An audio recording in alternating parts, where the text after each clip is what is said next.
Hello, my lovely. You didn't get to where you are in your business by doing shit the way that everybody else does. And you know that what got you to where you are now is not going to get you to where you want to be. And if you are listening to this podcast, it's because you want to be the go-to for what you do better than anyone else.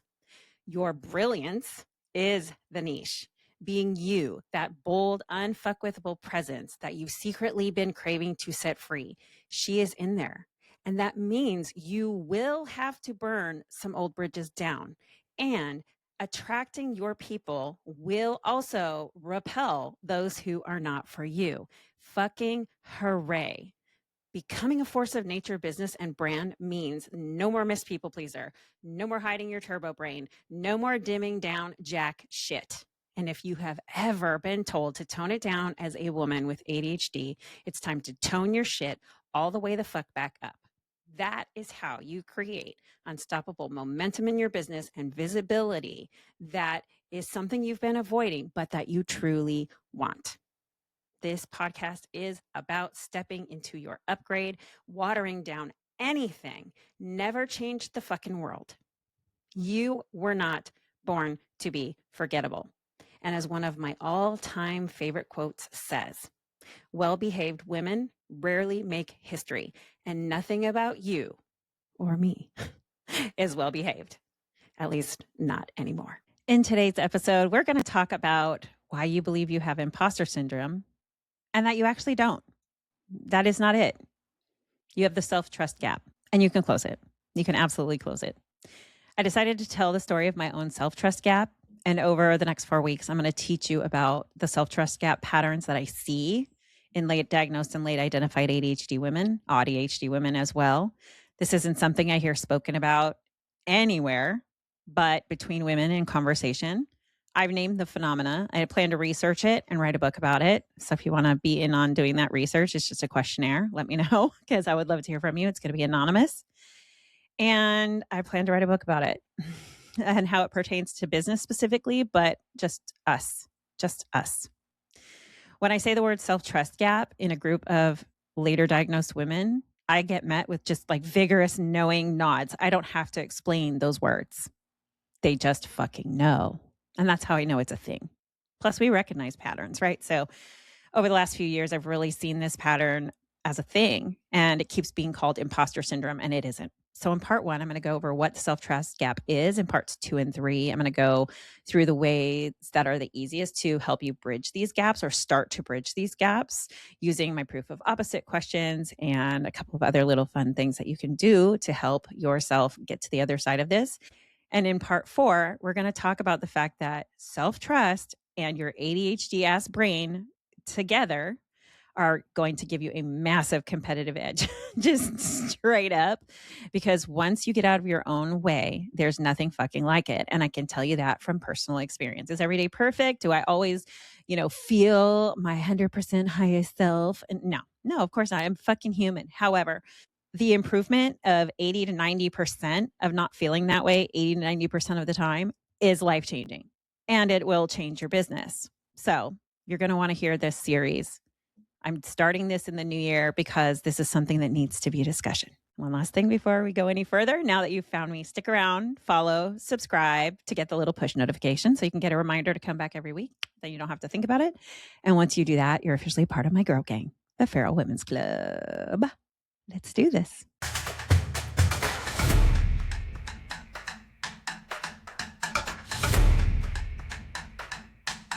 Welcome back to the ADHD Entrepreneur, the podcast for feral online coaches with ADHD who refuse to play by the fucking rules. Hi, that's you. That's me.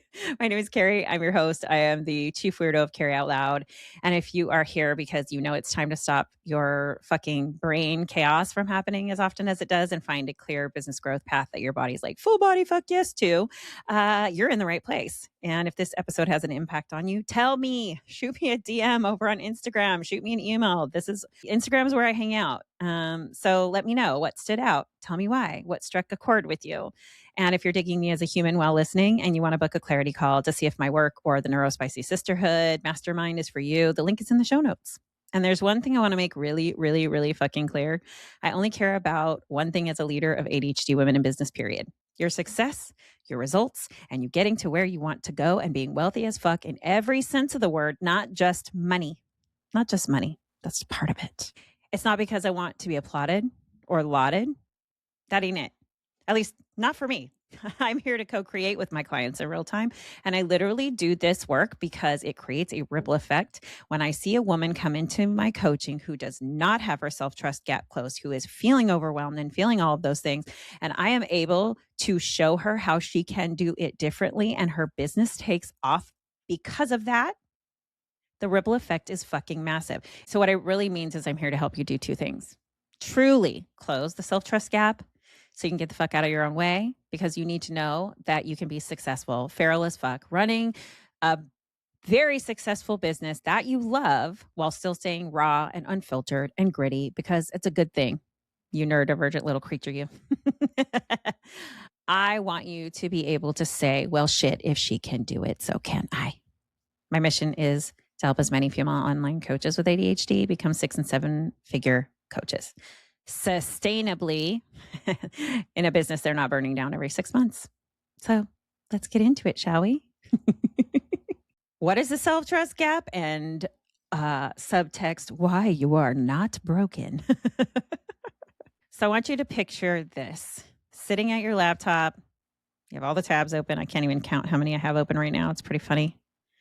You reach searching the same business decision for what feels like the 100th fucking time. And you're asking yourself, why can't I just know what to do? Why can't I just trust myself to make this call?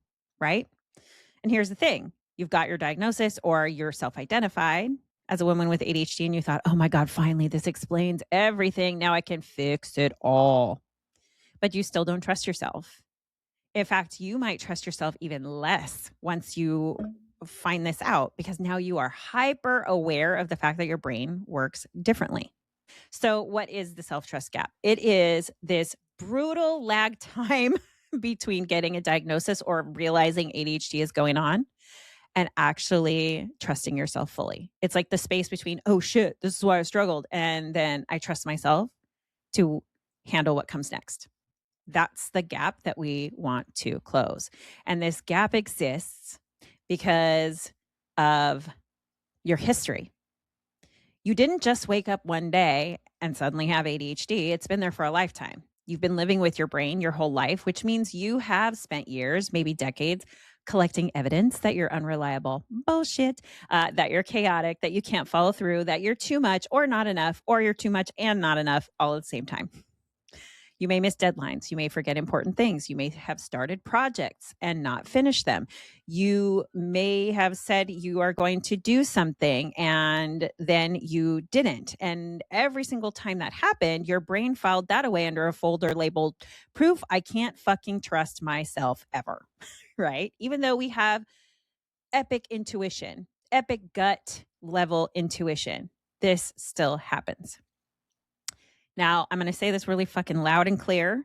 This evidence was collected under false pretenses, baby. You were trying to operate with a neurotypical operation manual, and you have a neurodivergent brain. I've said this before. Think of it as having Apple and Android. You're an Apple phone and trying to use an Android operating system. That shit ain't going to work. But you have Apple phone and Apple iOS. Guess what? Everything works. Everything functions, right? So I just want you to understand that that's why shit didn't work. Your brain doesn't automatically, however, delete all that old data. It's just you understand it differently now, right? So why do so many of us experience this so fucking intensely? And there's two reasons. One is neurological and one has to do with society, the communities and society that is around us. Neurologically, ADHD brains have what's called a negativity bias on steroids. Humans have a negativity bias, but we have that volume kind of turned up to an 11. We're already wired to remember negative experiences more vividly than positive ones anyway. That's just human nature. That's how our brains work. But ADHD brains, we take that shit to the next level. We ruminate. We play our failures on a loop over and over again. We think about something we said to somebody 2 weeks ago and how we need to call them back and clarify what we were actually meaning because we're afraid of being misinterpreted or somebody thinking something about us that we can't control, right? We remember every time we fuck up. We forget all the times, however, that we didn't. And so add that to rejection sensitivity dysphoria. If that's something you experience, or at least rejection sensitivity, that means you feel criticism and rejection in a way that's a lot more intense than neurotypical people. You've got a brain that's really primed to collect evidence of your inadequacy, quote unquote. But here's the societal piece. This is where it gets really fucked up for us as women specifically. We are socialized to be reliable, to be organized, to keep track of everybody's schedule, to manage all the details and remember all the fucking things. We're supposed to be the glue that holds everything together. So when we can't do that in certain ways, when we're late, when we forget, when we drop balls, that's not just failing at tasks. We feel like we're failing at fucking womanhood, according to society's bullshit standards.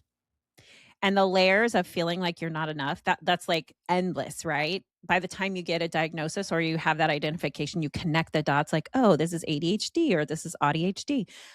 You're now just dealing with your own internalized belief that you can't trust yourself.